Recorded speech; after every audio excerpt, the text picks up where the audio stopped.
Бүгінгі ұйымдастырылып жатқан шарамыз осы демалыс күндері, яғни Астана күні мерекелеу барысында осы республика бойынша 20 адам суға кеткен болатын. Дәл осы жайттардың осы өлкемізде қайталанбау мақсатында, алдын алу мақсатында осы шараны ұйымдастырып отырмыз. Және де ұйымдастыру себебі облыстық мәслихаттың 30 мамырындағы отырысында осы Ақтау қаласында шомылуға тыйым салынған жерлер бойынша біз мәселе көтерген болатынбыз.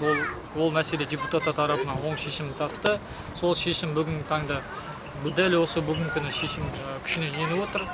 Ол шешімде мысалы Ақтау қаласындағы 4-ші шағын аудан, яғни филармония мен Каспиан Ивера қонақ үйінің ортасындағы 300 метр аралықтағы арал ол тыйым салынған орын болып есептеледі. Және Маек жауапкершілігі шектеулі зданиясының жағындағы шора су каналында ол жерде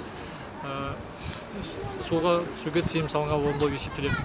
Бұны біз бекерден бекер жасаған жоқпыз. Бұл жерлерде жыл сайын адамдар суға кетуде. Статистикалық деректерге байланысты келтіретін болсақ, дәл осы жерде 4-ші шағын ауданда теңіз жағасында 2015 жылғы және 2018 аралығында 10 адам суға кеткен болса, шора су каналында 2003 жылдан бастап дәл осы уақытқа дейін 42 адам суға кеткен болатын.